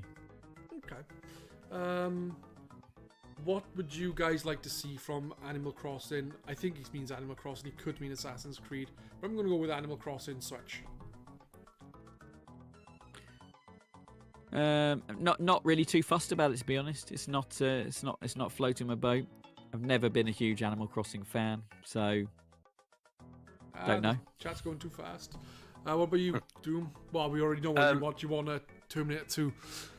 Yeah. God, yeah, I forgot about that. Yeah, no, and I want Judgment Day to come to Animal Crossing, and I want the scene to be reenacted from the opening of Terminator 2, where it's just like a sea of like skulls from characters from Animal Crossing, and then this robotic foot crushes one of them, and you look up, and it's basically Villager, but as a robotic Terminator skeleton. Yes. So I want Judgment Day to come to Animal Crossing Switch. I'm sticking by that. Now that we've said it again, it's made me want it again more. As I've said with Animal Crossing Switch, we talked about this a couple of weeks back, but what I want from Animal Crossing Switch is for someone to be able to create a online area, like a proper world for everyone to be able to go into. So it's like, say, for example, we've all got our own individual towns, but then someone on GRcade goes, you got to use GRcade, and then you can all go there. And Yeah, I it's see like what a you big, mean. shade, massive world kind of thing. And it's kind of I like the idea of that, and it's a world that it's kind of like a dedicated server, so you can go, you don't have to, one person that doesn't have to be on all the time, and stuff can change while you're offline because someone else is doing it, and right, from 1998, pick one: Half-Life, StarCraft, Metal Gear Solid, Ocarina of Time, Grim Fandango, Baldur's Gate, Banjo-Kazooie, or Resident Evil 2.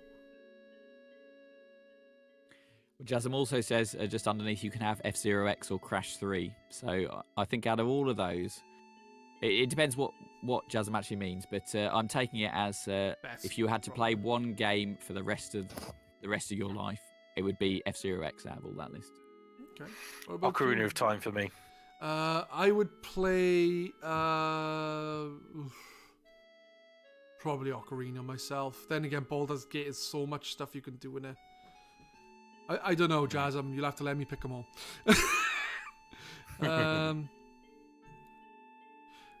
Jasm says you'll get Terminator Salvation and you'll like it, Doom. Yeah. Zombievers the game. Zombievers, that'd be amazing. That needs to happen. I want to see a Telltale-esque version of Zombievers, and I think we'll be there. Legendary Slam said Zombievers the game, and then Jazz said, yes, Graham. And then Graham said, I think you mean Slam. So it's not just me. Causing absolute chaos here in the chat.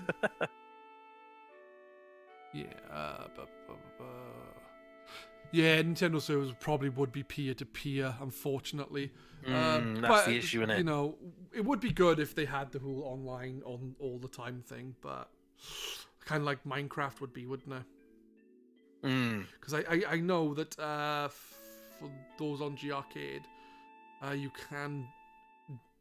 Devlin made a Minecraft server for people to join in, and he said he'll continue to pay for the server if people use it, but I don't know if anyone has.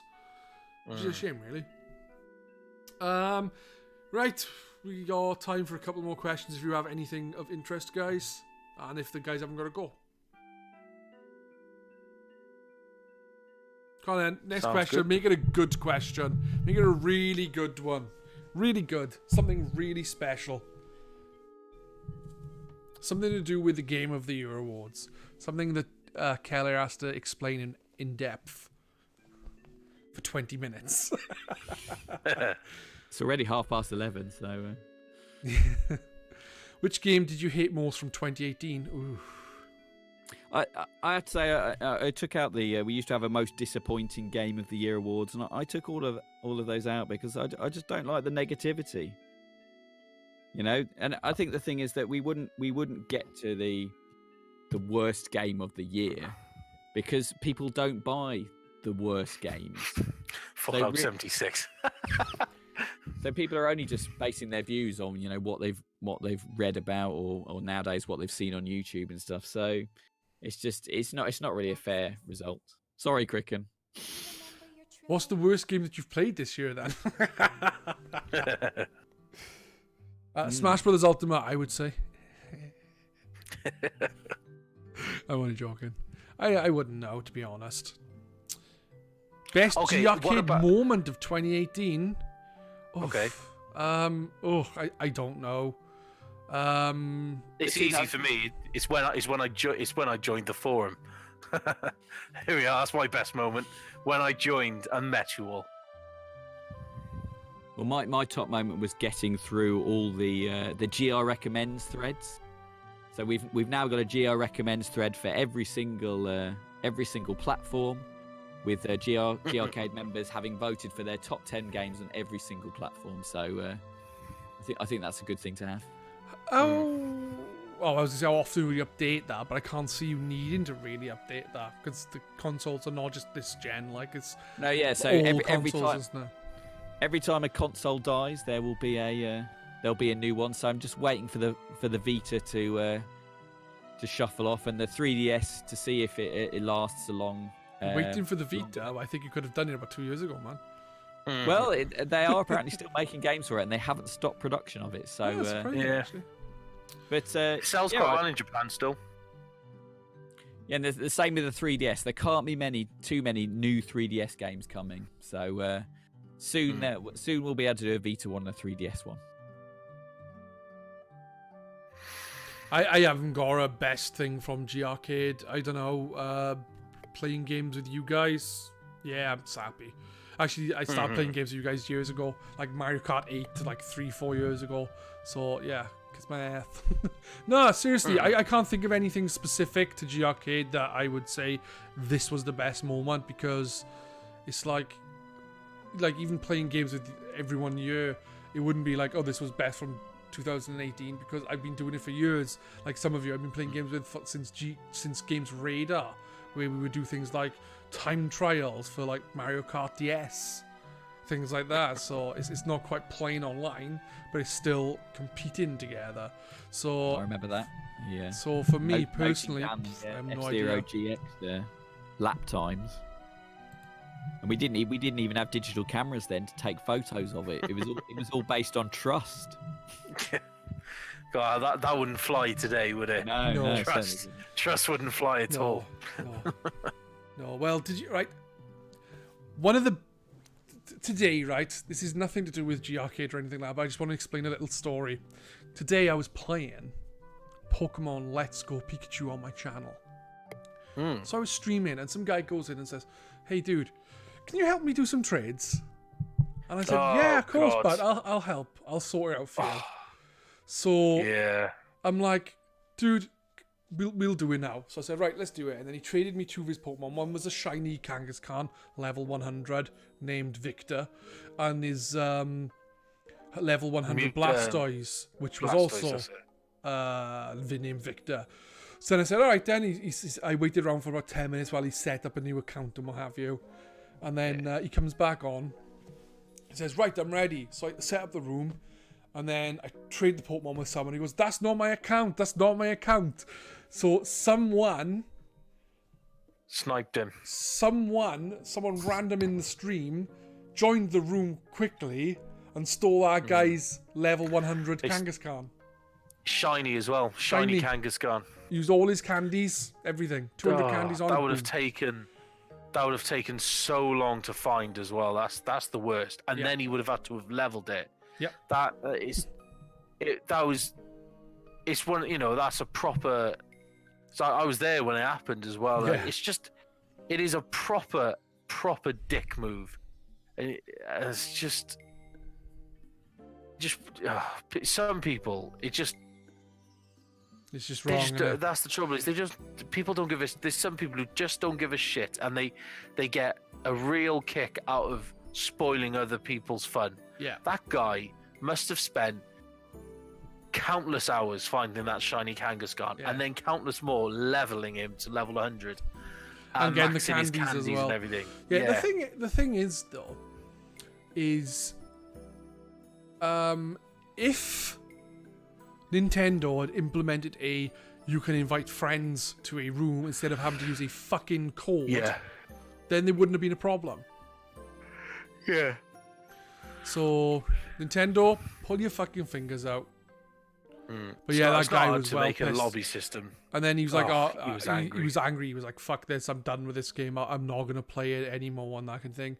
And I was like, and he's like, I just don't care. And I was like, but I do care because I want to know who it is and not let them in my fucking streams anymore. Like, I don't want that kind of prick in my stream. They can fuck off. The thing is, at the time of streaming, you had like 9 or 10 viewers, and I don't know.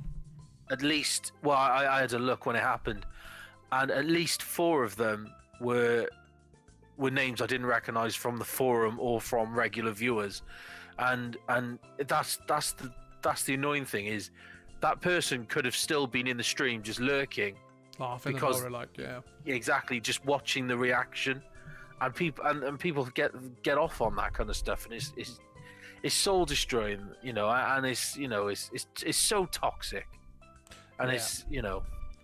But still, it's man, it's just no fun. The stream for about 15 minutes, but just went quiet. I didn't really speak. So I was Yeah. so pissed off. No one in chat spoke until Jasm did and said something funny, and then I started talking to him. I think he said, "I'm a pleb." He didn't say that. I can't remember what he said. Who cares? Doesn't No, really matter. he must have started talking about his love for Bubsy again. That's probably what started everything off again, wasn't it? That's the point, actually. Wasn't a new Bubsy game released in 2018? I don't understand why Jasm didn't vote that for Game of the Year. Yeah, that's a good point. Anyway, guys, I think it is time for us to end the stream, as it is 11:30, and I assume people might want to go to bed. I'm probably going to stay up for a little bit longer, but... I was going to say, apparently I did. I don't even... There was don't no even remember that happening. Apparently, you were sleeping. It's like, Doom, what's your opinion? It's like, Doom? Yeah, No, you were just gone. to put things into context, I've just come off my second night shift. We've had an emergency where I work. We've had an emergency, and it's required me to kind of go a bit more above and beyond when it comes to my hours. And I'm currently in the middle of doing 60 hours this week, and the type of job I do is very, very intense.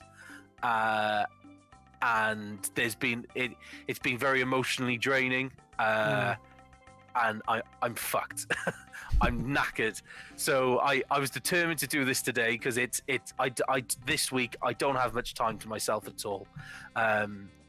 And I was determined to do this because this is something I enjoy doing every week with Pedz, especially because it's me and you in it. That kind of we're the guys who keep this going, and then we claw our way into finding other people and kind of going from there. And I was like, I'm not missing this. This is the one thing I do like. I'm going to keep it going. But yeah, I apparently at some point I must have just given up. I must have just put my head back for a second, and that was all it took.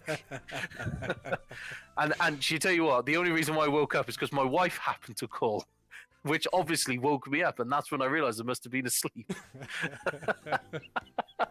Brilliant. So yeah. Yeah. Right, guys, we're going to call it a day there. Thank you for tuning in.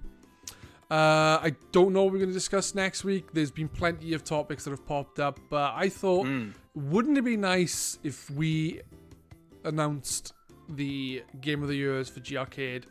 Well, for Keller to do it here on you. Yeah, it's an exclusive. It won't be long, look, and then it won't be long, and then we'll be having all the exclusives. Anyway, thank you for tuning in, guys, and we shall see you soon. Say bye, guys, if you want to. Otherwise, don't. Thanks for having me, guys. Great to be on the podcast today, and hopefully you'll invite me back in the future. Yeah, well, it's been emotional. Yeah, definitely. How would you know? You've been sleeping. Okay, that's the thing. Of all of them, I missed the Game of the Year as well. It's like, what? Yeah. Oh, dearie me. Bye, guys. And Kelly, you're welcome anytime, man. Yeah. Good night, guys. Okay, bye. Bye. Have a great weekend, everybody. And you. Bye.